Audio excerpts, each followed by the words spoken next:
Before we start proceedings, may I bring to your attention some housekeeping matters?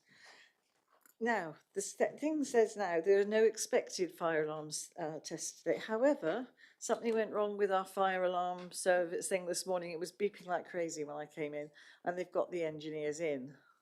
So the overriding thing now is if it goes off, you don't need to go off outside because it's a test. All right, but at least it stopped raining, which is quite useful in that respect.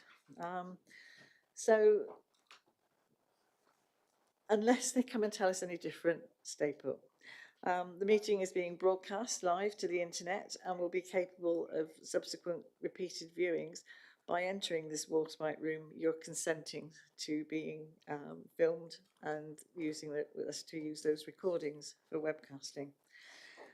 Please can I ask that you speak clearly and directly into your microphone when addressing the meeting so that the online participants and the public can hear, and that it's switched off when you're not using it.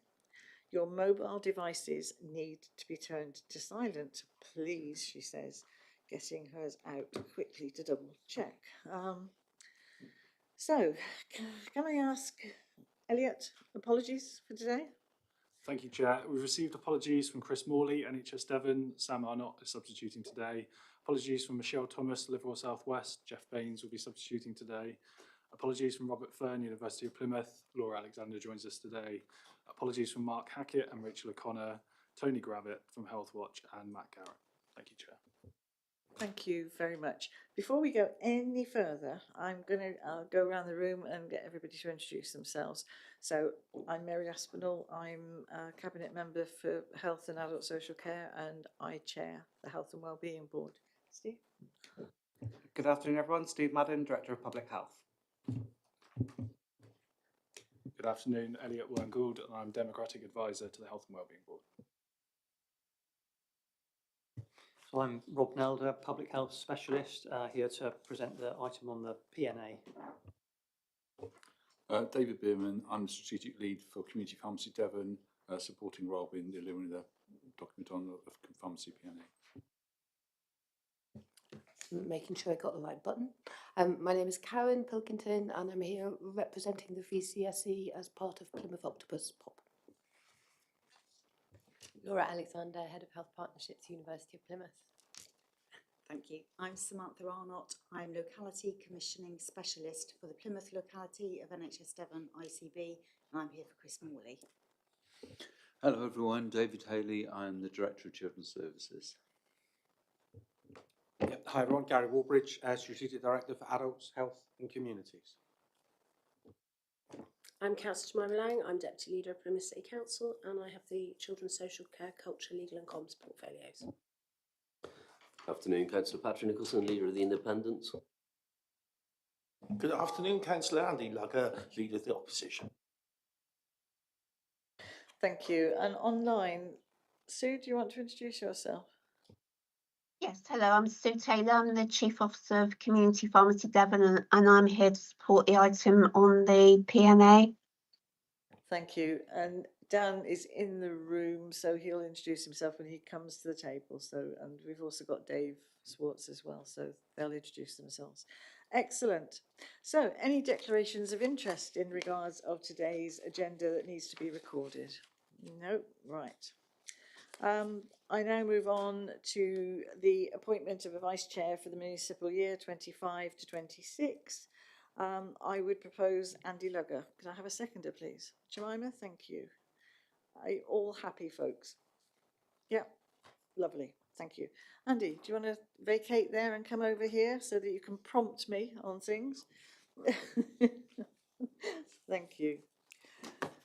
Chair's business. It's quite rare for us to have bits and pieces on this, but we do have a couple of items. I'm going to hand over at the moment to Rob about, we had a dental task force on Friday and an item was brought to us about dental school admission numbers. So Rob, do you want to follow up on that, please? Yeah, thank you. As our chair said, that we had a dental task force meeting on Friday, and one of the things that was brought to that meeting was a conversation about the the student intake at the dental school. Pre-COVID, the dental school had an intake of 58 students per year, and pre-COVID they had a campaign called the 14 campaign, because what they wanted to do was get their numbers of dental students admitted each year up to 72. 72 is apparently the standard numbers that most other older dental schools across the country tend to have. The reason why that campaign didn't need to be taken forward, because if you remember during COVID there were issues with A-level results, and therefore there were more dental students accepted into dental schools than there were places. Basically, that it was as simple as that. So during the COVID years, the dental school in Plymouth had an additional 21 students one year and an additional 22 students the next year. That's coming to an end now. So the dental school are going to go down to an intake of 58. So they want to restart that campaign, their 14 campaign as they called it previously, to get back up, or to get up to an intake, a permanent intake of 72 students per year. They've proven they can do it because they've done it over the last number of years.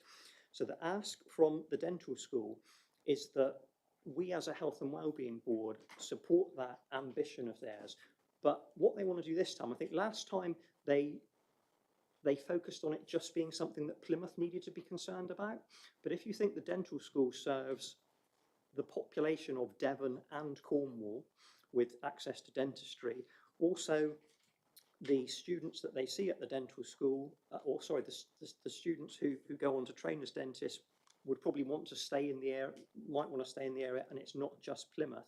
I think what they've realised is the benefits to Devon and Cornwall are wider than just the benefits to Plymouth. So what they want to put in place is a campaign where all of the local MPs, all of the local politicians, all of the local health and wellbeing boards, basically anyone in Devon and Cornwall who can support their ambition does so. They've proved they can deal with that number of students, and they want it to become permanent. So I think the ask is for this health and wellbeing board to perhaps write a letter of support on their behalf, and then talk up that ambition, that additional 14 students, whenever we get the opportunity to do so. Anybody got any views on that? Jemima? I completely support it. It's really, really important in terms of our ambitions around fixing dentistry in Plymouth. So yeah, I think if you were happy to write a letter, I'd definitely support you doing that. Okay. Thank you, Chair. Likewise, in full support of it. I have great pleasure serving on the dental task force. Appreciate all the issues which are afoot. And also from a sort of cross-party point of view, the Conservative group will also back it with an independent letter if need be. Thank you. And Patrick, can I ask you whether, sort of, for the independence point of view, that you'd be supportive? Yeah, certainly very supportive, Chair. And, you know, the more we could do in this area, the better. It was always disappointing. I remember the two Vice-Chancellors actually coming a long, long time ago when the whole sort of school with Exeter split. So I think it's, you know, the more we can do to support dental health and this side is something we should all support in the city as a whole. Yes, we worked hard to get that dental school in Plymouth, didn't we? And so, yes, I think carry on being supportive. And obviously, David and Gary, from your perspective, is that right? I mean, I just was thinking, and have indeed written a note about how we may engage better with our secondary schools, particularly with regards to the pipeline of students that are coming through, and making sure that within our careers pathways, etc., we've got a real high profile of that as a role and other roles within the caring and medical professions. I get a sense, having not done very much work to look at it, but I get a sense there is work we could do in that space. So happy to take that forward, and I can talk with Steve and others about what would be the most helpful focus of that work as we move into a new academic year next year. And I think something that Emma Hewitt and co in that side of things would be really, really good to link in, wouldn't it? Steve, do you want to tell me that? So wholeheartedly support that. I suppose the question back, Rob, is the challenge that we did have was around those end stage placements, in which case those students could basically be placed anywhere in England. So is there something the medical school, the dental school is doing to try and address that, to increase the number of supervisory placements in Plymouth and or Devon to try and keep those trainee dentists local? Thank you. Yeah, I mean, absolutely. The point you raise is a good one, because what we know is that people very often tend to want to stay in the area where they potentially finish their training. So yeah, I mean, I think our dental public health colleague Rob Whitten, who provides us with advice, is working on that to make sure that the vocational training opportunities that need to be there for those dentists, there are more of those locally. Because what we don't want to do is get people up to a point where they've got so far through their training locally and then have to move away. And the other thing, if I'm allowed two very quick points, Chair, the city centre dental practice, which we're hoping will open in October, November time, will also be a fantastic place for the training of dental students in terms of how a high street facility operates, because it'll be much more like a high street environment. So that's one really positive thing. And the second thing, picking up on the point that David made, is although what Mary and I are talking about now particularly focuses on dental students specifically, then there are also therapists and hygienists that are taken on every year as well. So it's not just dental students at the dental school. It's the dental therapists and the dental hygienists. It's the other people in that in the mix that you need as well. So there's opportunities for all of those cohorts. And I think that's something that needs to be further discussed with the people that are giving advice and whatever. So I think that would be really, really useful. Thank you. The other thing I've got here is the comprehensive spending review that more details were published yesterday. There's going to be implications for health and social care. And so I think what I want to do is to explore further as to what's happening, and then come back to us at a further meeting and see how it's come forward. All right, is that reasonable? Unless anybody knows more about it than I do. So, but that's good. Okay, thank you very much, team. Now we move on to the minutes. Are you all? I propose that we agree the minutes as a correct record. Can I have a seconder for that, please? Thank you, Patrick. That's brilliant. And all, I never know quite who is voting members and who isn't, but are you all happy with that? Yeah, excellent. Good. We've got no questions from members of the public. So we will move on, Rob, to you about the pharmaceutical needs assessment. There may be some people around, obviously, who have never been part of this process over the years, so it may well be a bit of an explanation is worthwhile. Brilliant, thank you, Chair. So, as I said, my name's Rob Nelder. I'm here to present the Pharmaceutical Needs Assessment, or the PNA, to you this afternoon, ably supported by Dave on my right and Sue on screen, who are the experts in the topic. So if we can just move on. So what we're going to talk about today is what is a PNA, because I'm just conscious that some, as our chair has said, some people may not have been involved in this process before. So what is a PNA? What's in it, and what is it used for? Then I was just going to talk a little bit about the ICB's community pharmacy strategy, because it's really easy to confuse the two. So we're going to just focus on that very briefly. Then the process that we've gone through, developing the PNA, then the localities that we use, the important bit, the gap analysis, then a bit about the consultation, and then hopefully onto the recommendations at the end. What I wanted to do before I get into it is there was supposed to be one other member of the team here today, our colleague Carol Harmon. And the reason why it would have been great for Carol to be here is because she basically wrote 95% of it. But sadly, Carol's not very well, so she's not able to be with us today. But I did say that I would mention her name as a result of the hard work that she's done in producing this. So if we can just move on then, Elliot, and thanks to Elliot as well for agreeing to rattle through the slides for me. So what is a PNA? So definition-wise, as it says there, it's a comprehensive assessment of the current and future pharmaceutical needs of the local population for community pharmacy, dispensing appliance contractors and dispensing doctors in rural areas where that's relevant. So that's not relevant to us, but it is relevant to Devon. And as it says on that slide, Plymouth's Health and Wellbeing Board, so you, have a legal duty to ensure the production of a PNA for Plymouth. So this is quite a big deal for the Health and Wellbeing Board. There's a 3-year cycle, so we have to produce a new PNA every 3 years. Our last PNA was produced in September 2022, so the next one is for the period up until 2025, so 2022 to 2025. That's what this next PNA is all about. Having said that, the 3-year cycle was extended by a year during the COVID period when we had a 4-year. We were allowed an extra year. So if we just move on in terms of, so what's in the PNA and what is it used for? So as it says on the slide there, it's a picture of community pharmacy need and provision in Plymouth. And if this is the important bit really, if a pharmacy or if a dispensing appliance contractor wants to provide pharmaceutical services, they have to apply to the ICB to be included on the pharmaceutical list. So one of the things one way that the PNA is described is as a control of entry document. So if you want to establish a pharmacy, you have to apply to the ICB to be included on the pharmaceutical lists.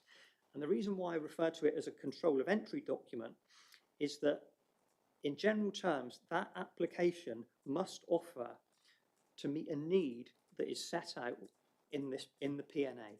So that's why it's referred to as a control of entry document. As well as identifying if there's a need for additional premises, the PNA also identifies whether there's a need for additional services or whether improvements or better access to existing services are needed. So really the focus of the PNA tends to be on geography in terms of where we should have pharmacy. It tends to be on, in broad terms, the services that those pharmacies provide, and also on opening hours as well. So those are the criteria that we've tended to use when we've done the gap analysis bit that I'll come on to a bit later on. And as it says at the bottom of that slide, any identified needs, improvements or better access could be current or arise within the lifetime of the PNA, because the PNA, although it's 230 pages, it's only a statement at a point in time, and obviously things change. Pharmacies may open, pharmacies may close over the lifetime of the PNA. So it's a statement at a point in time. And by the way, I should congratulate anyone who's managed to read all 230 pages.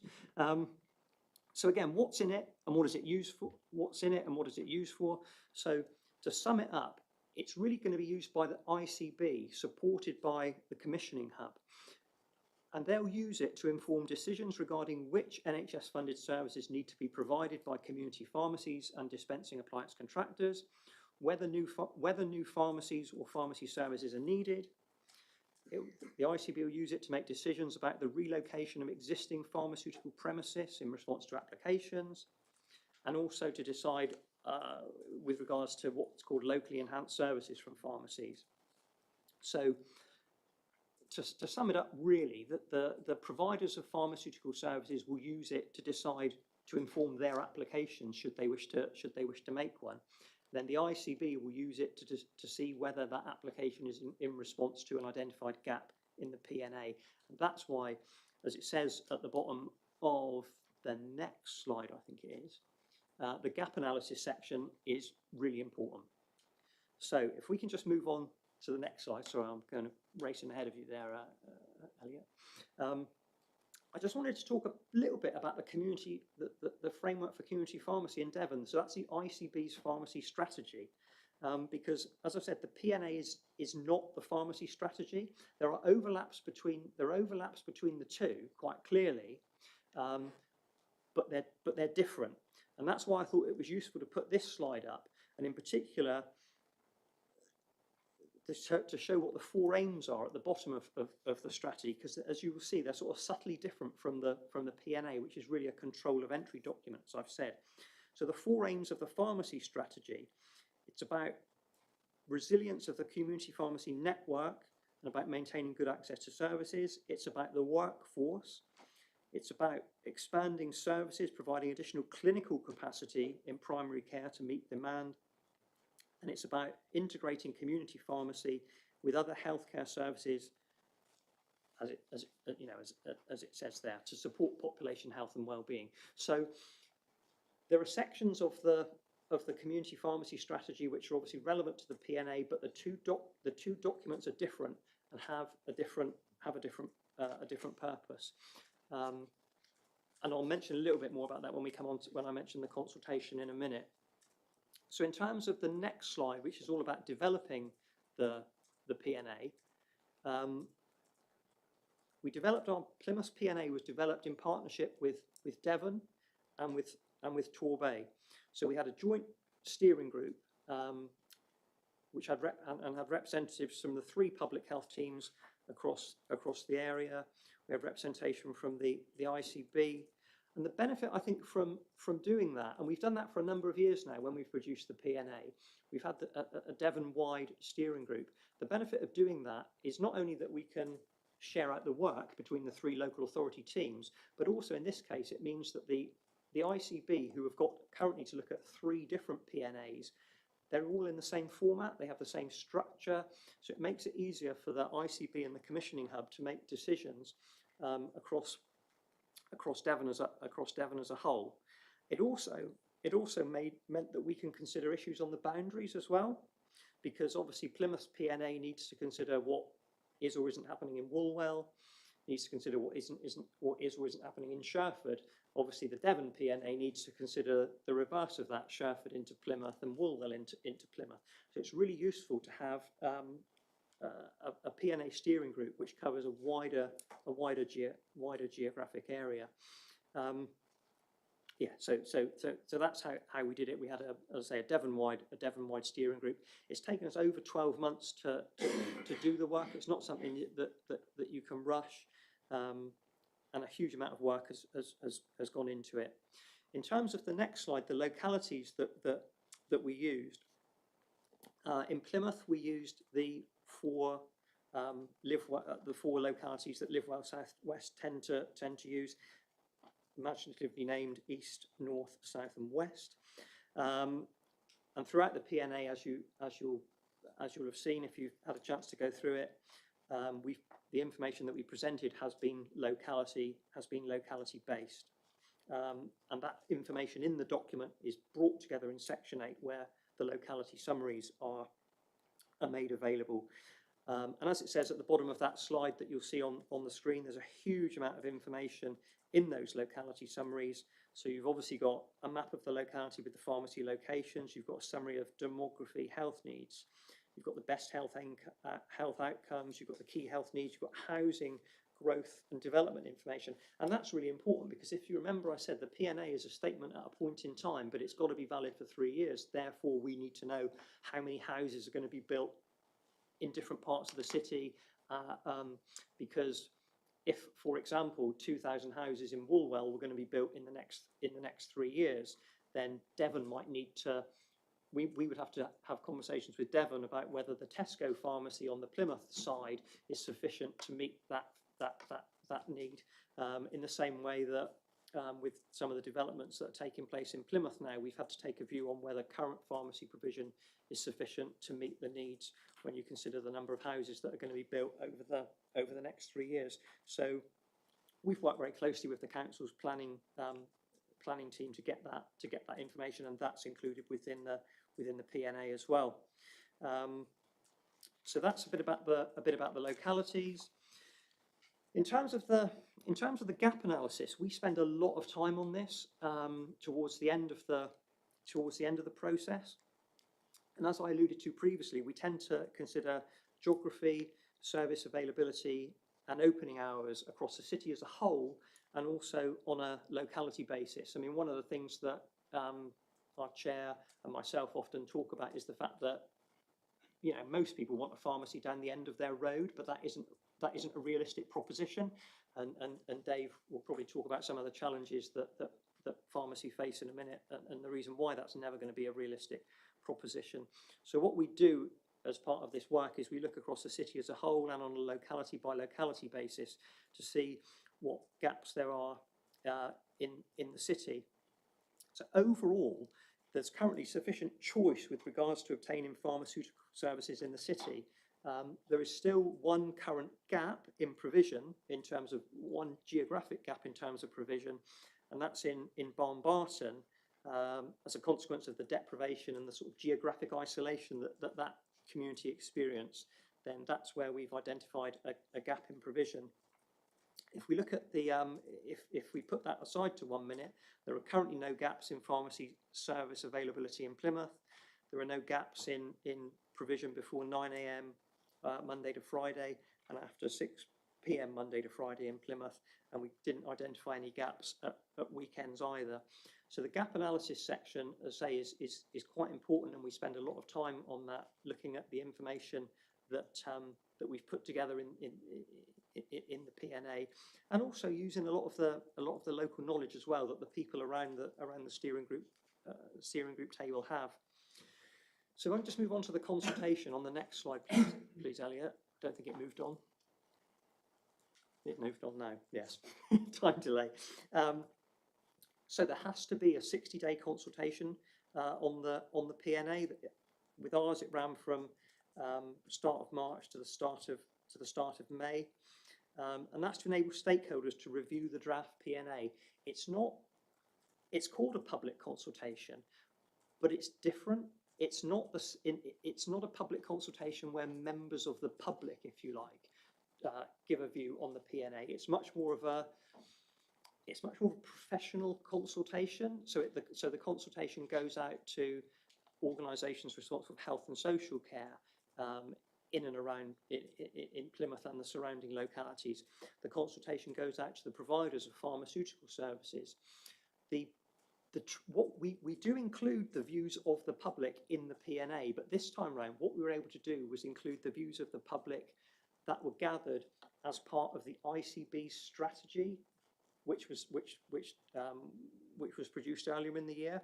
So that's the public consultation, if you like, the true public's view that we've included in the PNA. But our 60-day consultation was a professional consultation, if you like.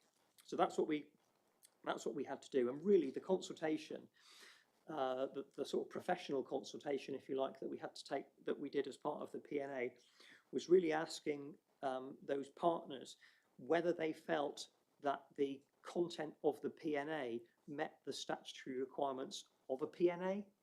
That's really what the questions were about.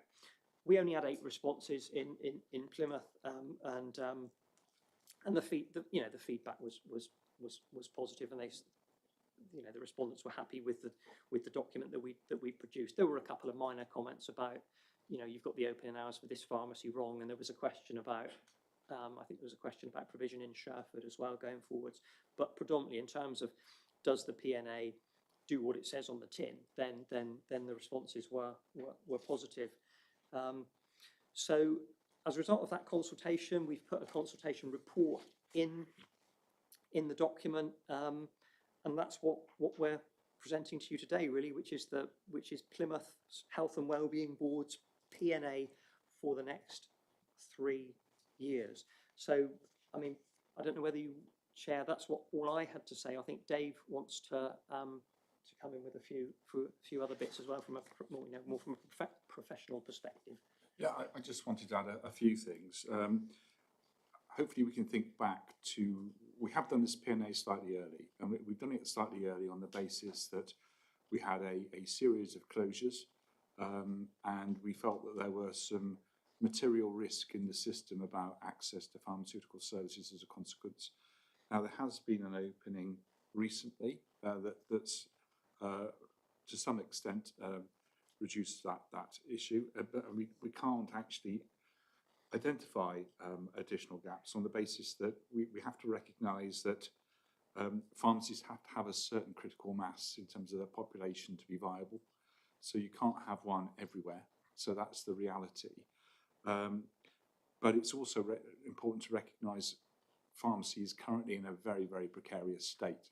So We are still in a fluid situation with closures and changes of hands happening on a fairly frequent basis across our system. And we don't really see in the current climate that changing. The pharmacy contract that's been renegotiated late for the last period is probably only going to hold water. It's not really going to repair the difficulties pharmacies currently facing in terms of their financial envelopes. There is a new contract underway, but that's likely to take some time before it comes to fruition. So we are still in a difficult situation in terms of viability. On the flip side of that, it's also true to say that when we look at the health strategy going forward, with the movement from acutes to community, with the movement of interventionist health to public health and prevention, community pharmacy is a really critical element in that community provision. And I think it's important to recognise within this document, whereas historically community pharmacy was largely about supply, because often the numerous interventions over the counter are forgotten about, but there is a vast number of them. And with the increased clinical capability that is now occurring in pharmacy, with all pharmacists going to be independent prescribing as they come out of college from this year, and the foundation year, once they've done the foundation, they will be prescribers. That gives us huge scope for broadening that range of activity. Community pharmacies, really, in terms of their viability now, cannot survive purely off supply. The services element is utterly critical to them, and growing that services element is going to happen. And with things like our Pathfinder provision, which allows independent prescribing to occur, which we've had some great results with and got some really good pilot sites in Devon and in Plymouth, some of the best in the country, which we probably ought to talk to you about at some point. They offer real opportunity to support general practice in terms of some of the activity levels. They could be really, really important in that regard. And with services such as hypertension, case finding, and contraceptive services, but particular hypertension case finding, there's a real opportunity to have a material impact on the numbers of people accessing hospital care, etc. And by getting further up the care pathway and actually preventing activity. So community pharmacy is going to get more important, without doubt, in terms of the community mix, in terms of provision. And although this is here, I think we need to be thinking about how this fits with the neighbourhood strategies, etc., and how these all suite together. We're at the moment not particularly involved in those conversations. Well, not involved at all, if we're going to be honest. But I think it's really, really important to start thinking how these things suite together in terms of creating a really population-based model of care that we can provide across the piece. So I just wanted to leave that with you. Make you realise, A, pharmacy is still in a perilous state. B, there's an awful lot to offer. And C, it needs to be very much considered as we develop the new frameworks of health that come out of the strategy changes that we're making. Thank you very much. Sue, did you want to come in or on this? Oh, thank you. I don't think I have anything particularly to add, but I just wanted to say about the process, you know, how well everybody's worked together.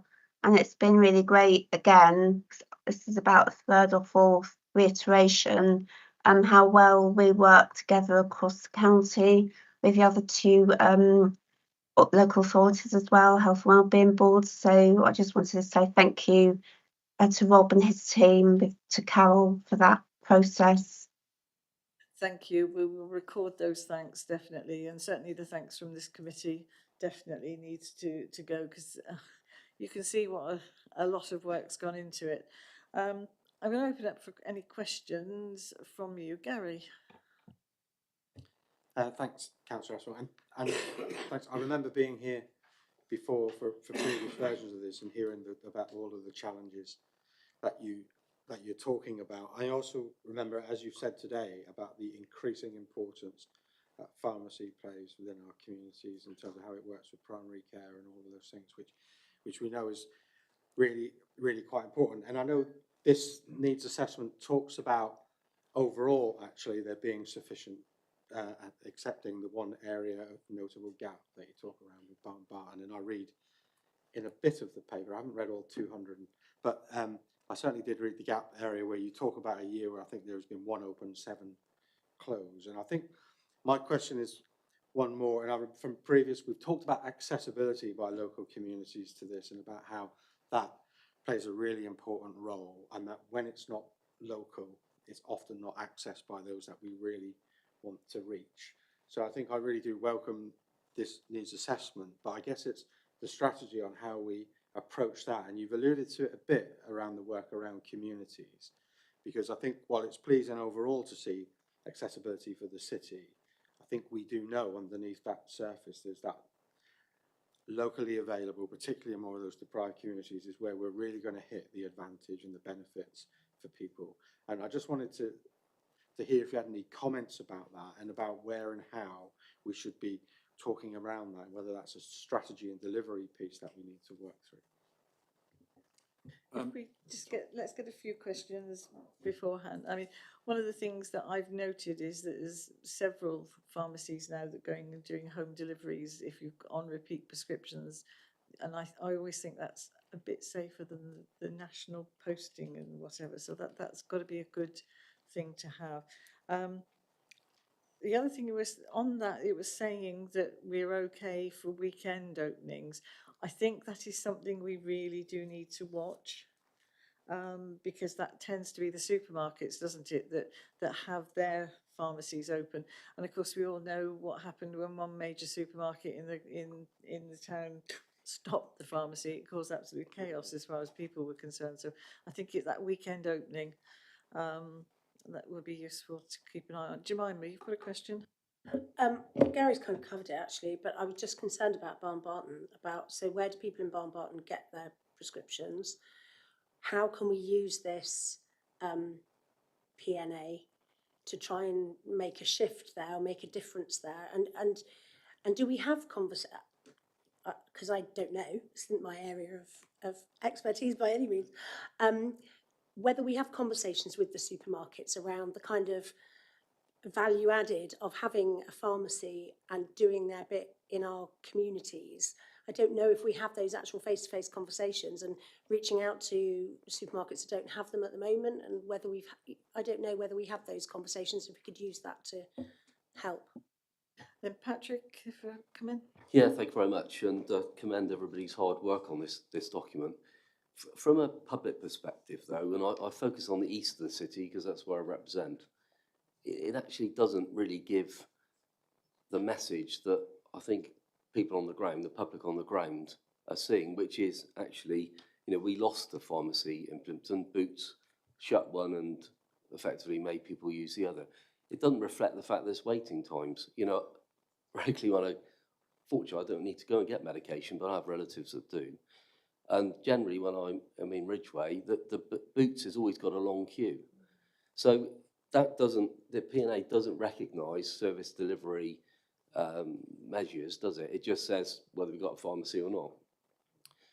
So it's actually, I'm not sure, and I don't want to undermine it, but I don't really know what the benefit of the document is in many ways, because if it's saying the message to the ICB about resources for pharmacies, it's not really giving the true message, is it? Because I'm not very happy signing up for a document that effectively recognises there's been a deterioration in the quality and provision of pharmacy, but it's still acceptable. I don't really think it is acceptable. It's not acceptable for old people, particularly, to be stuck in a queue. There doesn't seem to be much triaging when you get into a pharmacy. You just join the back of the queue, and you're there as long as it takes to serve the person in front of you. And sometimes their queries are quite involved, and you can be there for 10 minutes on the person in front of you. And if you're 20 in the queue, you're there for a very long time. So actually, there's some wider points that are not recognised by this document, which I'm concerned about. Equally, you've got the absurd situation that we look at Plymouth, but you look at Sherford, it's going to be a massive town in its own right, but it's in a different area. But yet all the impacts of Sherford are in Plymouth. People aren't going to go to Ivy Bridge unless they happen to be passing Ivy Bridge. They're going to pop along to Plympton or Plymstock for their provision.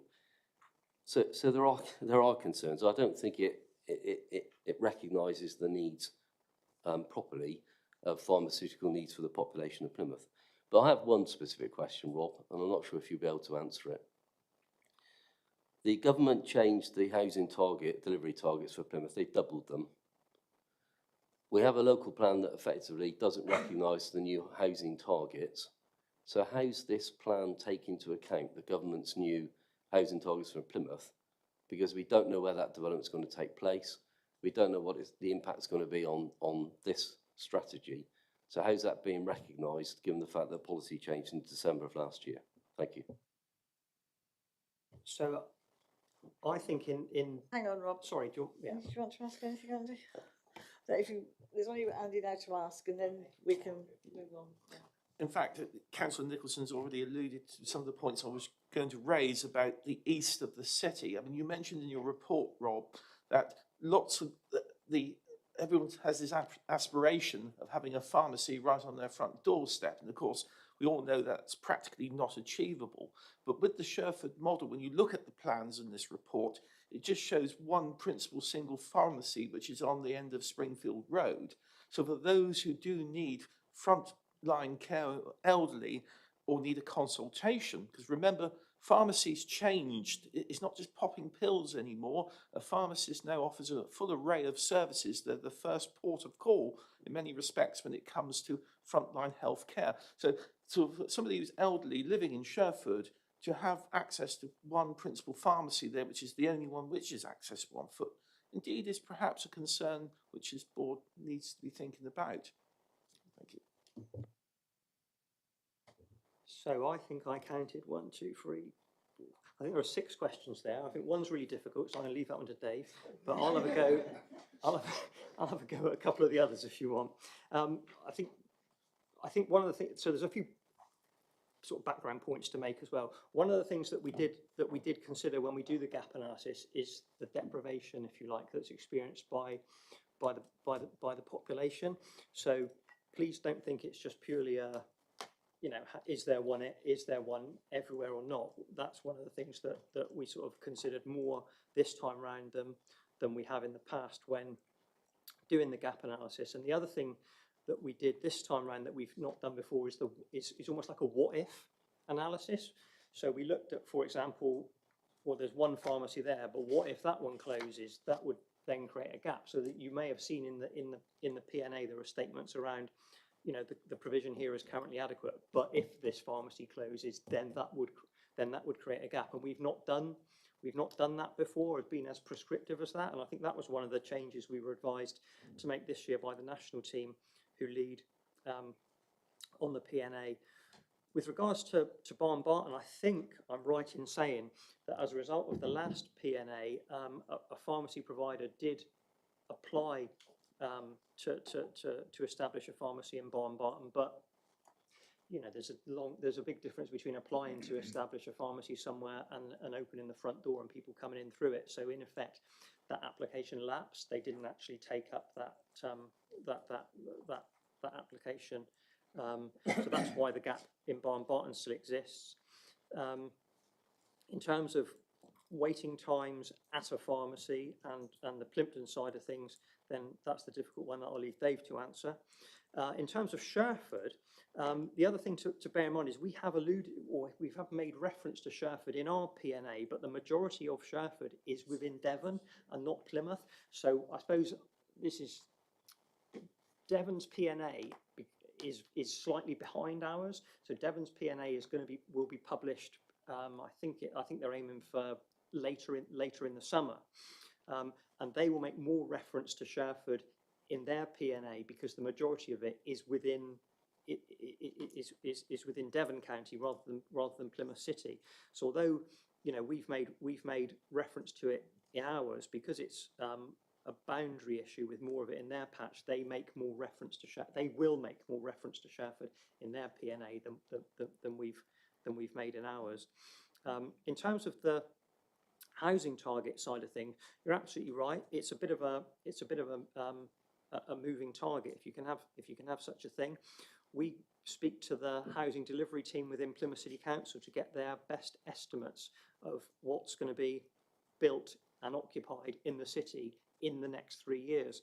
And there's, you know, for us, we can't, you know, they're the ones who know. I don't know any more than they know, and so we have to rely on what they tell us. But it comes back to this point that the PNA is only a statement of fact at a point in time. The other thing I should say, though, is that you can issue supplementary statements during the lifetime of the PNA. So although the PNA is this 230 document published once and once only every 3 years, you can issue supplementary statements if there are significant changes in delivery in the city, in pharmacy delivery in the city over a period of time.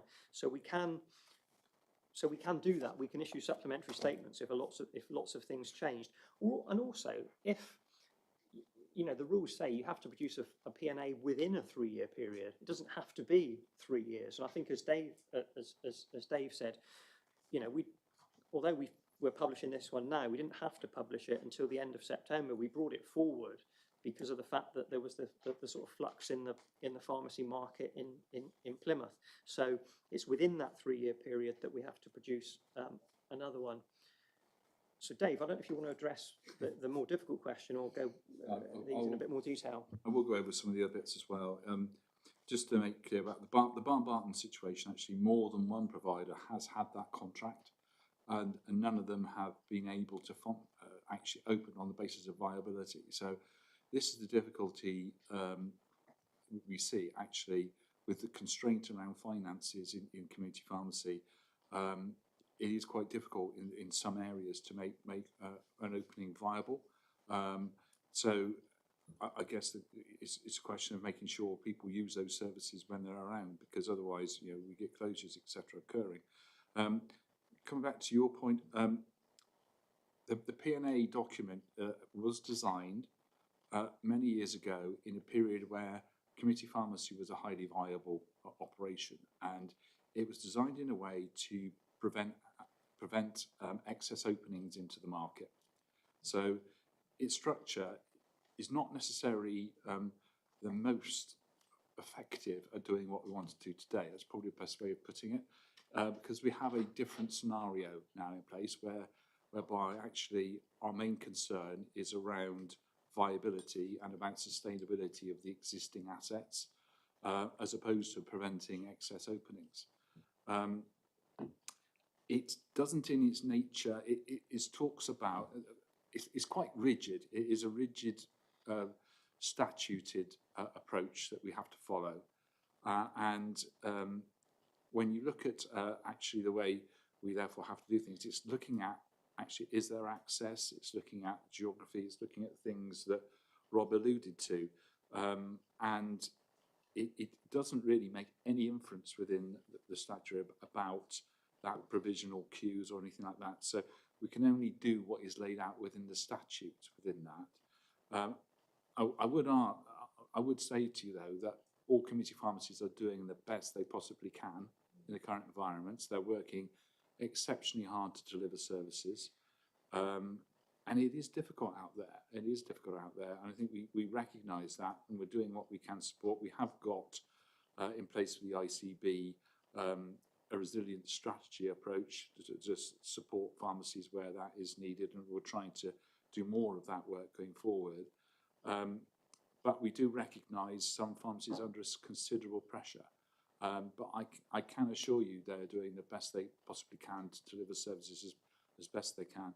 Now, what that means in terms of total numbers, etc., I understand your point, but what we're trying to look at is viability, and is there someone there that actually they can access, because that's what it says in the way we need to approach this information and the document and the way we put it forward.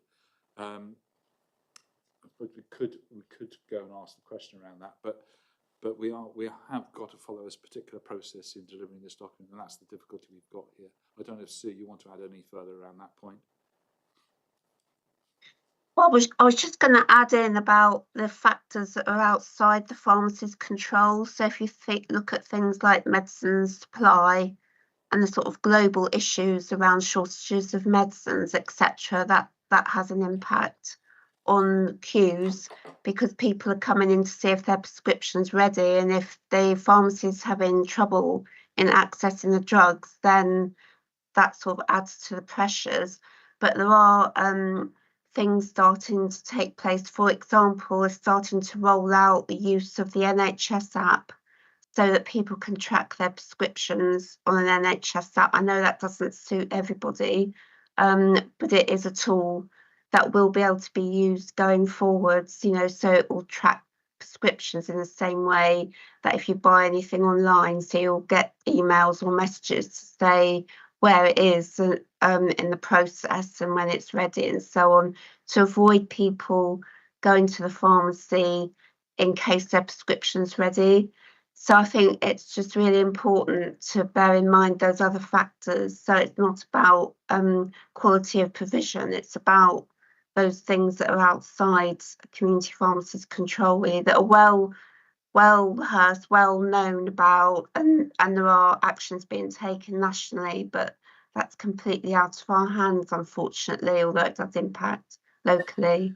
Thanks, Sue. That, yes, it brings it back. And I'm going to say one more thing from David because we're well over time for this item. So, sorry, Chair, just a thing to come back on your point, because you were talking about extended hours and weekends, etc.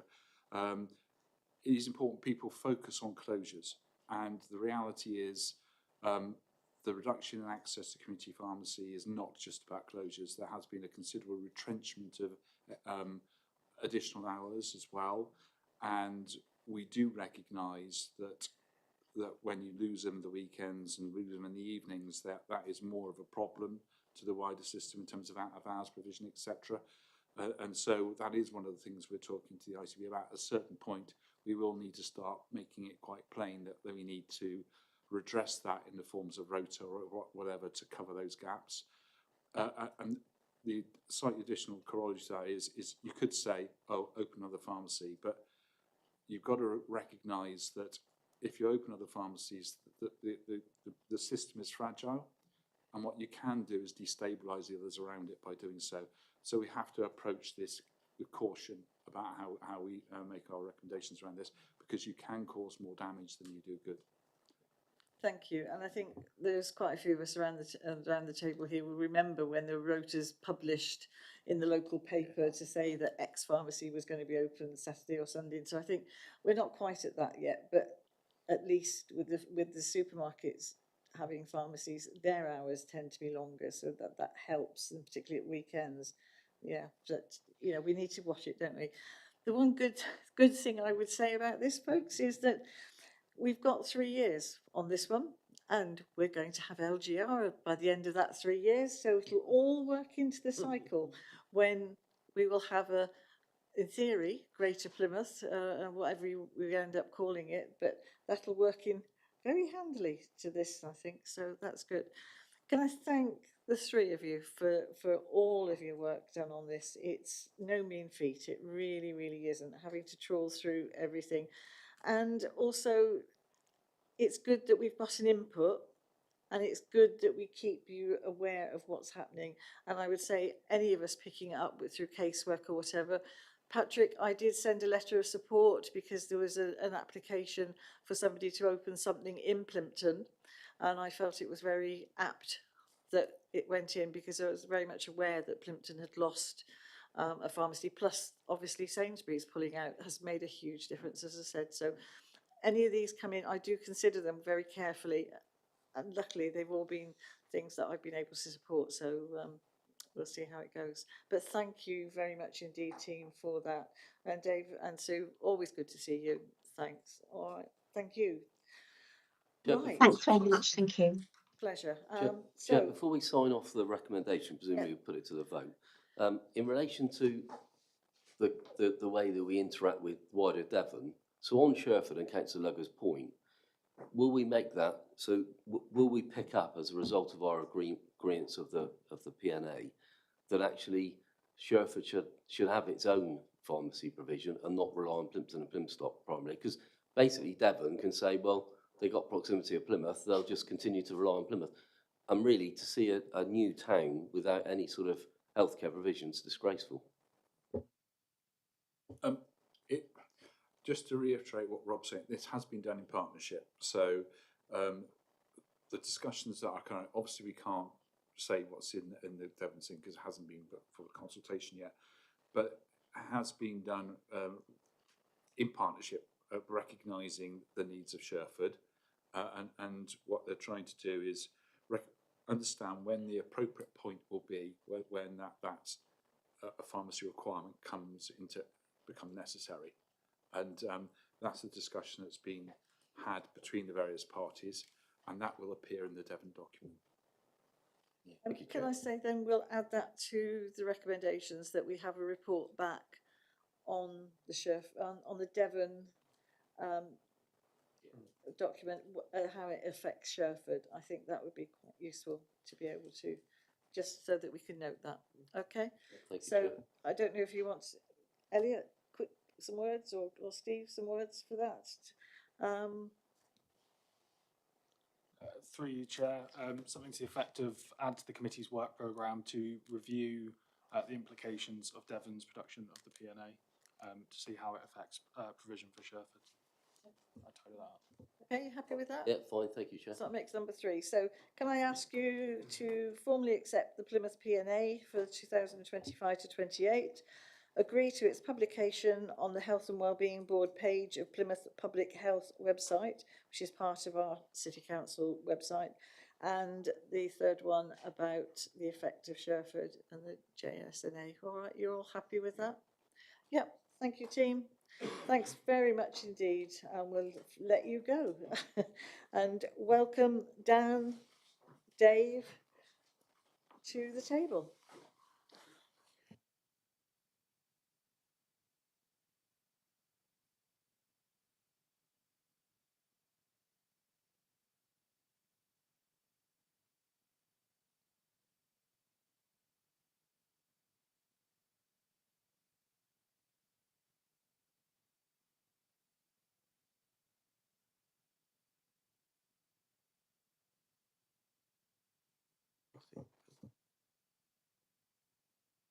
Welcome.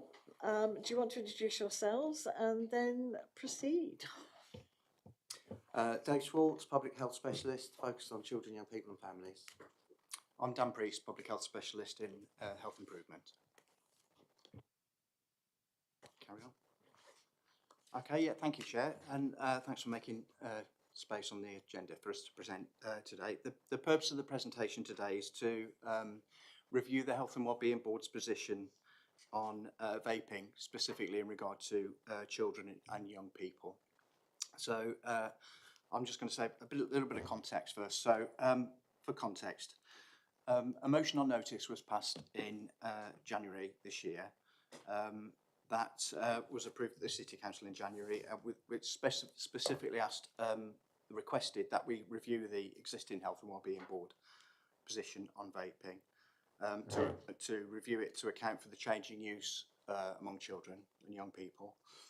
The motion on notice also requested that we write to the Secretary of State for Public Health, urging the Minister to consult and legislate in terms of stricter regulations on advertising and sale of vapes to children. It requested that we write to the National Institute for Health and Clinical Excellence regarding national guidance on vaping and preventive vaping, support for children who do vape, to help them to cut down and stop vaping, and requested that the public health engage with influencers in the city and relevant stakeholders in terms of preventing youth vaping, including writing to businesses to request that they manage their business premises so that it takes vaping away from prominent display in places where children have got access. So today we're briefly going to cover, during the presentation, the citywide activity that continues, that's developed and continues across the city. The data, the latest data that we've got, and the most local data that we've got in terms of demographics and use of vaping and uptake of vaping among children and young people. And the one point which is relevant, I think, are the changes in law that are currently underway in Parliament. So we talk about the law and the statutory changes. But before we do that, I just sort of thought it's worth just to reflect on and reiterate the current Health and Wellbeing Board, our current position on vaping, which was first initially adopted in 2019 and subsequently periodically renewed to account for the change in use. We recognise it's a dynamic situation, like any kind of public health issue. Really, it's live, and uptake of vaping changes over the years. So we recognise that there's a need to continually monitor and respond to use of vaping among children and young people. This is the current position statement. So it recognises that vaping has a key role to play in driving down smoking tobacco in Plymouth, and also recognises that, though, that consumers and the public deserve protection from the potential harms of vaping and the use of e-cigarettes through restriction on their sale and marketing to children, and controls to ensure safety and quality, and recognises that vaping is not risk-free. So our advice from a public health point of view and from the health and wellbeing point of view is, if you don't smoke, don't vape. So yeah, now I'm just going to pass on to my colleague Dave to talk about the local citywide approach and the partnership offer. Yeah, so I'm gonna be very kind of light on comments here, so there can be time for questions. But essentially, this slide sets out a partnership offer, which is a fairly broad scope of different partners. We've got VCS from the Children's Society, the Council's Youth Service Police, Trading Standards, another VCS, the Zone, the role of ourselves in public health in terms of kind of coordinating all of that, and also having a role around supporting CPD. And I just probably should reference for health colleagues that the UHP safeguarding nurses are a critical point of reference in all of this. We have a really excellent intelligence flow, if you want to think about it like that. We share insights and intelligence regularly, and I would say that the operation of this is I think builds on Plymouth's history of partnership working, and we're in quite a special place in inverted commas. There's not many examples of this type of response to this issue anywhere. I was on the phone this morning to Bournemouth, Christchurch and Poole. They're trying to take this and land it there. Torbay in Cornwall also using the same kind of approach. And I have lots of other calls around this as well. And OHID themselves were really interested in it, and that led into them giving us the green light to utilise some of the drugs money to employ 2 full-time vape workers for the city as well, which is quite an unusual position to be in. The only other thing I'd say about this is that is that in bringing this here, I just want to say this at this point here, and Health and Wellbeing Board having an overview around this is an incredibly helpful thing to do in relation to the work that we do across the city, and particularly with schools. This sort of issue does kind of, raise anxieties and their strong opinions. So it's really nice for there to be some sort of umbrella approach, saying this is the city approach. It's really, really helpful. So everyone that's part of our city can kind of connect to that. And I think this partnership offer reflects that quite well. Next slide, please, Elliot. Sorry, I couldn't help that. Plymouth Education Place-Based Improvement Plan. Well, our school colleagues are working together with local authority colleagues to deliver a plan for improvement across a number of priorities for the city. Specifically really kind of driven around supporting education, attainment, attendance. But vaping is one of the work streams there, one of the priorities. And again, I want to point out that this is incredibly unusual. We have full buy-in across the whole city from all schools, and they have vaping as one of the 6 priorities. So that has enabled us to develop a plan within this plan, which is looking to support schools further in terms of responding to incidents, in order to offer things like CPD, to continuing professional development training opportunities for every school. So the ambition will be that every school will have at least 2 members of staff that have had some training around vaping. But the other thing I'd also say about this is really critical is that the partnership offer that I just reflected to you was very much focused on secondary school, really. The phase we're in now is to review that, reflect on that, build it and develop it further. But this plan now also widens that scope out. So we're developing the offer to primary schools.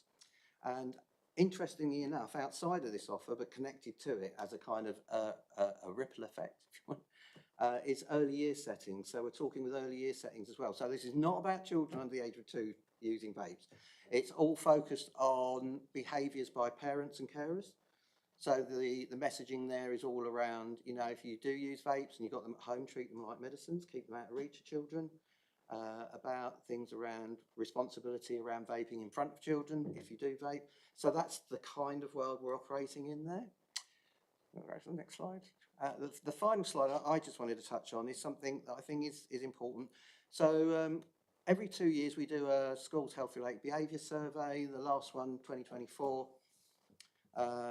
is focused on year 8, year 10. Year 8, year 10, because year 8 and year 10 reflect really the point of the journey you have as a young person, where you begin to make independent decisions, and your behaviours are more down to what you choose and want to do. Most of us have got children of that age will recognise that. And so we kind of see that, we tend to see that start around year 8, and by about year 10, those behaviours are beginning to become more established, or they'll move away from them. So it's a good kind of reference point. So we survey year 8 and year 10. And every single secondary school took part in the survey. We get around about 70-75% of all of year 8, year 10 respond, so it's pretty good. It's 4,000. So the ASH surveys that are often referred to from a national basis have a cohort of about 9,500, 10,000. We got over 4,000 from just 2 year groups. And what we find from this is really helpful data. And what we see is a percentage response for those that have tried, and I know that figure might look quite high, but what's really important to focus on is what this data tells us about behaviours. So we see that maybe a third may have tried, but then in terms of regular or routine use, it drops to 8%. Okay, so in that moment of time, what we're seeing is that there might be quite a bit of just a trying or experimentation. But those who then think, I will carry on, is a lot lower. And if we look at the top one there, those that don't choose or did try and then stop using total 92%. And what the point I want to make here is that from a prevention perspective, that's pretty good. You can't be complacent about all of this. And this is a very dynamic moving kind of situation. You can't attribute it all to one particular thing. It's down to just this. It's down to a lot of things. But nevertheless, sometimes we don't recognise that well enough. And although we probably look around the town and think everybody's vaping, I think that does give an indication that people do try and then choose to not continue doing that. And I just wanted to make that point. Back to you, Dan. Okay. Yeah, thanks, Dave. Great stuff. So in terms of enforcement activity, this is locally in Plymouth. This is provided by our colleagues in the heart of the South West Trading Standards Service, which is a joint service commissioned by Devon, Plymouth, Somerset and Torbay councils, and hosted by Devon County Council at the moment. And it's important because marketing is what drives, partly as well as what drives up behaviour and uptake of vaping. So enforcement is aimed at controlling the marketing of vaping. And it works in conjunction with the measures that Dave's talking about, the support to encourage and to influence children not to vape, and the marketing is kind of like the other side to prevent the retailers from marketing vapes at children and young people. So the strategy really is to reduce the take-up of vaping by making it more difficult to access, basically. And it consists of test purchasing operations where they send people who look at underage, under 18, into premises and attempt to purchase vapes, and they investigate and seize, intelligence where they receive it around illegal vapes, and then they put seizure operations together and seize vapes with the intention of disrupting the market, basically. So it's like proactive in terms of test purchases and operations, and reactive in terms of intelligence, responded to intelligence received around illegal vapes. Then the resulting actions then can kind of like operate on a scale of from cease and desist letters to businesses, to in some cases to fixed penalty notices under some specific pieces of legislation, through disruption of the market through formal stop notices and seizure, to prosecution at the most serious sort of end of the scale. And they operate with regional and national enforcement strategies. So they have strategies that govern not just the vaping legislation, but the other 150 pieces of legislation that the Trading Standards Services implement as well. Interestingly, that vaping is a priority for smoking out tobacco and vaping electronic cigarettes, illegal electronic cigarettes, is a priority for Trading Standards, and they've just received funding for 2 new apprentice trading standards posts to focus on illegal tobacco and vaping. And they also operate in partnership with the HMRC on the kind of the larger scale operations, and they provide kind of routinely provide support to businesses that want to comply for age of sale for a range of age restricted products called their No Proof of Age, No Sale support packs. Next slide. Thanks. So I just thought, definitely worth touching on the Tobacco and Vapes Bill, which is coming to the end of its passage through Parliament now. It's with the House of Lords. It was due to actually, it was anticipated that it would have passed in early June, so hopeful that it would have passed by the time we got to the Health and Wellbeing Board here, but they didn't take account of the fact that we were meeting. They've delayed a bit, so it is delayed in the House of Lords a little bit, but it's near its near the end of its passage and expected to get royal assent. So there's sort of highlight of the most the sort of four key points there. The second, third, fourth, and fifth in that list. I need to kind of technical correction. The disposable vapes ban is already in, and that came in under the Environmental Protection Act, which was already in place. So I just kind of slightly need to correct that slide. So the sale of disposable vapes is now currently illegal from the 2 weeks ago. And so when the Tobacco and Vapes Bill receives royal assent, is expected to involve the extension of smoke-free places to include specific outdoor public places for banning smoking, and they're going to consult on that, but that's expected to include hospitals, play park areas, and schools. And so another measure in this bill is the extension of smoke-free places to include potentially vape-free places as well. So at the moment it's illegal to smoke in smoke-free places. They're going to extend that to make it illegal to vape in some of those as well. And that also, importantly, powers to further regulate the marketing of vapes to children and young people. So restricting the flavours from appealing to young people, the vast array of flavours that are currently available, and restrict the packaging and control the display for sale to remove them away from children and young people in the kind of, in the shops where children and young people can gain access to. Importantly, so it's a sort of sidetrack because it's not vaping, but it is important also. I couldn't pass this without mentioning that this piece of legislation is going to introduce a ban on the sale of tobacco cigarettes, progressively increasing the age of sale by 1 year, so that anybody that's born after the 1st of January 2009, it will be illegal to sell tobacco to people of that age. Thank you, Elliot.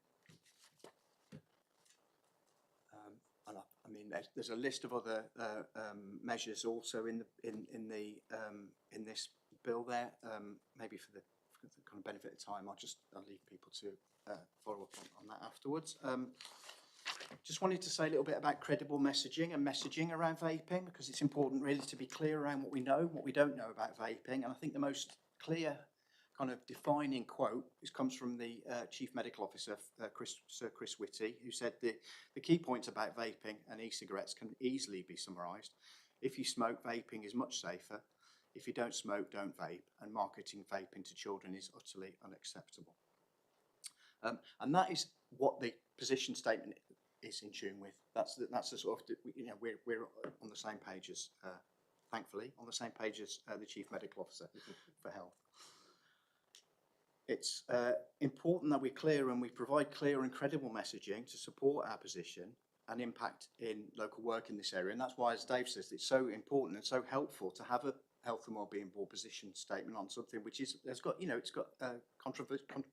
controversy and it's presented in the media in a different way. So it's really good to have a clear line and position. It's really helped both the work in children and young people that we do with children and young people, also the work that we do to encourage people who smoke tobacco to consider switching from smoking tobacco to the much safer form of nicotine, which is vaping.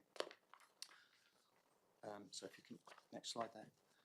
And I briefly wanted to touch on, thought it might be helpful given that there's, you know, we do read a lot of stuff in the media and quotes, research is often quoted in the media, and there's a range of quality of the way it's presented. Some of the stories in the media are presented very, very well, and they're very evidence-based and they rely on sound evidence, but some of the stories in the media and social media are not so robust. So I kind of thought it was worth just dipping behind the statement that we had before about Sir Chris Whitty, the Chief Medical Officer, made, and kind of giving a summary of what it is that we use to judge evidence when we see it, and just as a sort of almost like a checklist for members maybe to use if they're reading and seeing vaping being presented. So often things which are useful in to judge the quality of the studies, principally, has it been published previously, and many studies that are quoted in the media haven't been peer reviewed and published. What type of study methodology was used, and what sort of relationship is being quoted, and what's the sample size, for example. And one key point that I want to get over is that a study, if it's going to make claims about vaping, it needs to show that it's considered the history of the smoking history of the respondents to the study. So often studies don't allow for previous smoking history. So people who vape are much more likely to have previously smoked. So they are, as a cohort, they are likely to have worse health than people who don't vape because they're much less likely to have previously smoked. And that's a critical point when we're looking at reviewing evidence. Thanks, Abe. So that all comes together to produce the sort of the key question about in terms of the relative safety between smoking and vaping, and the government position on that, which is that in the short and medium term, vaping poses a small fraction of the risk of smoking because it doesn't contain tobacco and it doesn't involve lighting tobacco, which is what creates the carcinogenic substances in a tobacco cigarette.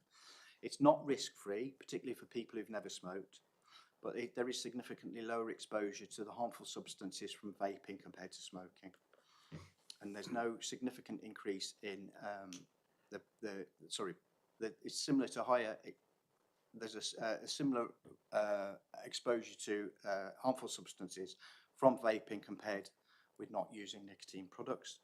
And finally, there's no credible evidence to show a significant increase in toxins in second-hand exposure to vapors.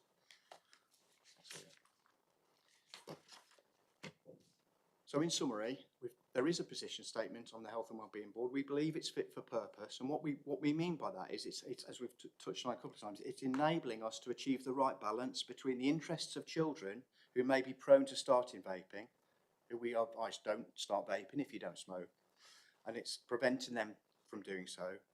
It's enabling us to focus down on the most harmful illegal vapes, which are not the non-regulated sector in terms of enforcement. And it's also at the same time enabling us to scale up the support that we can give and provide for people who do smoke tobacco and who may benefit considerably from switching from tobacco to vaping. So it's a kind of nuanced thing. That it's quite a tricky path to walk that path, but this position statement we've got clearly kind of enables us to walk that path. Thanks, Elliot. Thank you very much indeed. And as the seconder of that motion, I'm quite content that we've looked at it really seriously. And I will say now, I apologise to Daniel Steele. We, in error, forgot to invite him along just to make sure that he was aware that we were doing that. So we will be passing on what the minutes, etc., from here and the notes from here to him. If anybody's got any burning questions, great, or whether you think everything's been explained and we're then happy to move to the recommendations. Any questions? Yeah, Andy? Very quick question. Welcome the collaborative approach, very much appreciated. One question regarding illegal vapes. We all know that these are the contrabands and all the ones which are deemed to be unlawful. I was reading an article a while back about the use of cannabis and other derivatives in vapes. Now, looking at your report, there's talking about police collaboration with seizures of illegal vapes. Do you have any data on any illicit drug type vapes which have been seized and the impact that's having on children generally? Yeah, I mean what we showed you there is a plan which covers both vaping of nicotine-based substances and also substances controlled under the Misuse of Drugs Act, and where that partnership, I think, kind of really comes into itself is where that is the issue, and that particularly issues around substances controlled under the Misuse of Drugs Act is where there's been some of the more challenging aspects of that, particularly for the school system. Several years ago, when we first saw this kind of new behaviour coming into our world, if you want, into our lives, it created a huge amount of anxiety and concern. What I would say is that the prevalence of use of substance control under the Misuse of Drugs Act is by a minority of those that vape. The data that we do have would indicate that, say, for every 10 vapes that might be confiscated at a school, one of them would have a controlled substance in it. So 90% would be nicotine based. That's probably a reasonable kind of sense check of what that looks like. But also, interestingly, the data I showed you around that prevention, change and prevention, is very similar for that use of substances controlled under the Misuse of Drugs Act as well.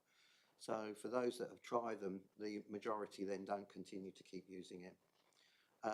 There are kind of a lot more bits and pieces I could share probably outside of this meeting if you wanted to see something on that. Thank you. Yeah, but what I would say, I just want to add, so one last thing, I know I'm conscious of time, is that I genuinely believe that we are in one of the better positions than most of the other local authorities that I do have contact with in relation to the partnership offer we have and the way that we are actually addressing this issue. So on that level, I think that's a good point, but it doesn't take away the fact that that can be quite challenging. Thank you. I think it was a partial misunderstanding on my part. I didn't realise that the drug element was also in the illegals. I thought it was mainly contraband and unlawful e-cigarettes. So thank you for clarifying that. Legal vape, sorry, Councillor, I was going to just clarify, just to say that there are vapes that you can buy for nicotine that might be illegal. They don't comply to regulation. So the language can get a bit confusing at times. So illegal vapes could include nicotine-based vapes that are not regulated. So the amount of liquid they can hold or the amount of nicotine is not the regulated expectation, and trading standards really look at that quite a lot. And then we've got the illegal vapes that have got illegal substances in them. So if that Last makes question sense. to Jemima. It's only a quick question. I just wondered if there's any conversation or pressure around, I can't remember the age, the date when it will be illegal to sell tobacco to people born whatever year, which I've completely forgotten. Why doesn't that? Why is that not being extended to vapes? I think it's Dan, do you want to answer? Yeah, I think it's because of the difference in risk to health that's established. The risk to health from smoking tobacco is established, well known and serious. You know, it's the risk to health of vapes certainly in the long and medium term, is known to be significantly lower than smoking tobacco, and the concentrations of toxins and carcinogens in vape is much less than in smoked tobacco. And the risk profile of a vape is closer to nicotine replacement therapy than it is to a smoked cigarette. So I think it's down to the difference in risk. If we're saying we want those young people to never have smoked because they can never buy tobacco, then we don't want them to be using vapes to get them off cigarettes. I mean, if it works in the way that it's being presented, that's the logic, isn't it? That those non-smokers will never need vapes, so why should they be allowed to buy vapes?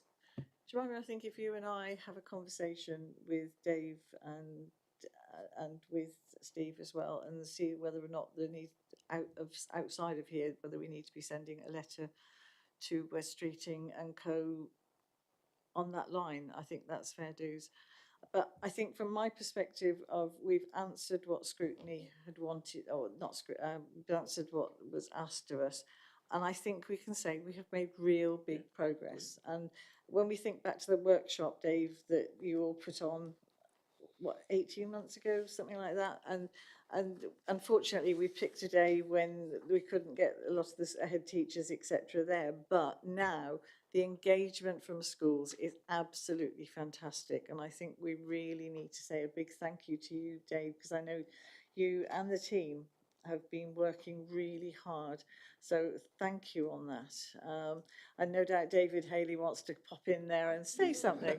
I just would want to echo that. You know, I think this is a national leading piece of work, and Dave has led it so well with his colleagues. Schools are so well engaged with it, and really, frankly, for it to sit within as one of the 6 work streams of the place-based work demonstrates the commitment of the head teachers and schools to it. So it is a great piece of work, and to see that really nice coloured grid of all the support that we have in for the young people and for the schools is really great. So I just would echo that. It's an excellent piece of work. And when you think this is a health and well-being board, that this is an essential part of those building tools for good health. So thank you very much, team. And can I ask that the board agrees the recommendations that we have before us? Thank you very much indeed. So, can I have a seconder? Or no, in fact, we've all agreed anyway. So, Andy, I'll put you down technically as seconding it, and we've all agreed on that. Steve, I am so sorry that we've managed to be late, no matter how much we've tried to get this organised better. So, I do apologise to you. And the floor is now yours. I'll try and keep it brief because obviously a lot of the recommendations are associated with the workshop that we'll be doing very imminently. So just a huge thank you to those of you that participated in the April development session, which allowed us to just unpick the Health and Wellbeing Board to make it even better than it already is.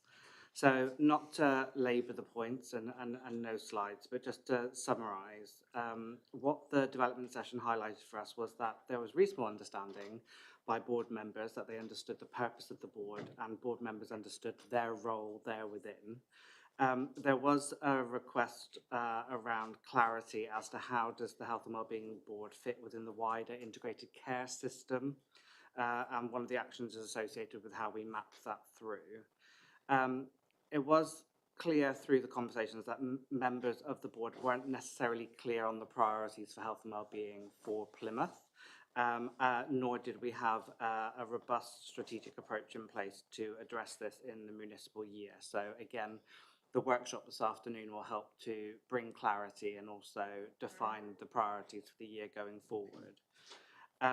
It was agreed that there should be a more narrow focus of the board in regard to what the board's agenda is, alongside a revision of the terms of reference and the membership to really define who the core members are alongside additional members, with a conversation around including other members, including those from our housing providers, police, fire and ambulance services.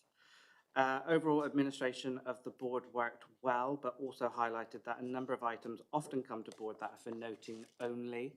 So there was a collective agreement that anything coming to the board should be a call to action for board members, and that presentations should be relatively shorter in relation to what comes to the board.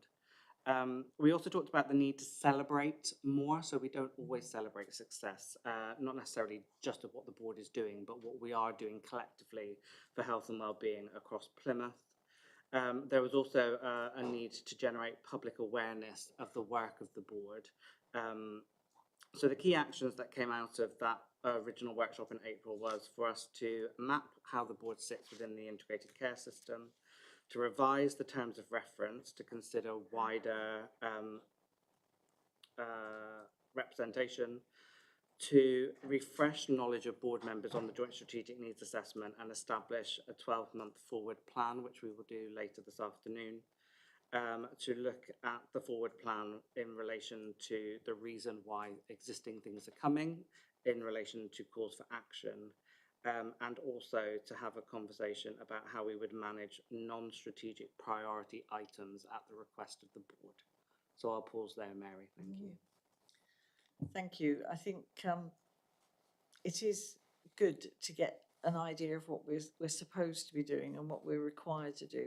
But I think there'll always be those things that come through that something's arisen during the year that it's essential that we bring through to the board. So that to me is that flexibility that we have. But you know, thinking about the representation here, I mean, the one thing I meant to have said to Dave and Dan before they left was one of those worries that I have at the moment is people that were getting so paranoid about disposable vapes finishing that they then stockpiled a huge supply of a particular flavour.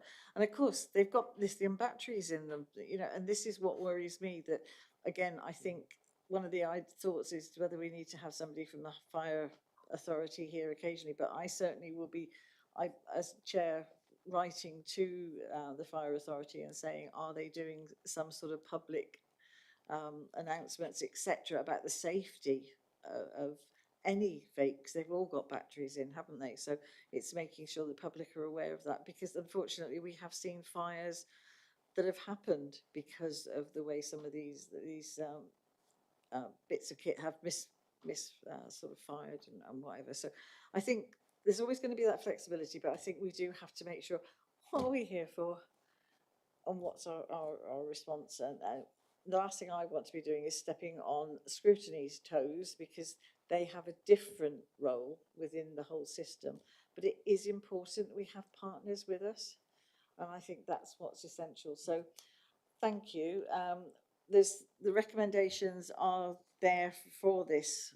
What's the next step? So I hope you're all happy with that. That workshop that we did a few months ago was really worthwhile as to defining that. And so you're happy with that? We'll accept that report as read and then carry on in a little while. So we'll just finish this meeting off quickly. Elliot, you're the next, number 10, tracking resolutions. Thank you, Chair. I'll whiz through. The first tracking decision in your log was a request for further information from NHS Devon regarding the dental contract, specifically when routine checkups and normal operation would resume. We've got an update today from Sam, which I've circulated to members. Sam, did you want to just provide a brief update? Yeah, thank you. I am actually reading this, and it was provided by Melissa Redmayne, who is the ICB Dental Commissioner. So the National Dental Contract returned to pre-pandemic delivery targets in 2022 as soon as possible after COVID-19 restrictions were lifted. Access to routine dental checkups continues to face significant pressures. Challenges such as NHS workforce shortages and capacity issues have affected service provision, with many practices finding it difficult to sustain NHS delivery under the current contractual and financial framework. The existing National Dental Contract is widely recognised as being in need of reform to better support both patients and providers. The new government has committed to delivering 700,000 extra urgent dental appointments and to introduce more fundamental reform to the dental contract. The ICB has been asked to prioritise delivering additional urgent dental care appointments. Locally, the ICB is working with dental providers to maximise access within existing capacity and exploring enhanced initiatives to address access gaps, particularly for those with an urgent need. This includes ensuring access to a full course of treatment, known as stabilisation, to help individuals become dentally fit and reduce the risk of recurring urgent care needs.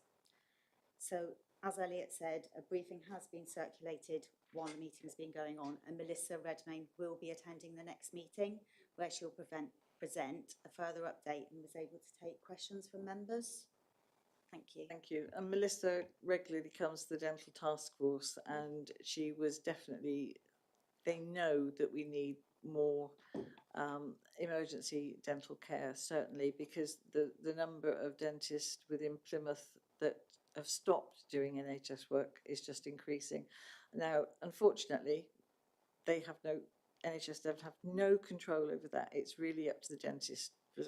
But they are giving incentives to start dentists taking up that, and so it'll be interesting to see between now and sort of September as to how that's improved and whether the increased amount of money they're offering them to do that has been that carrot that has been taken up.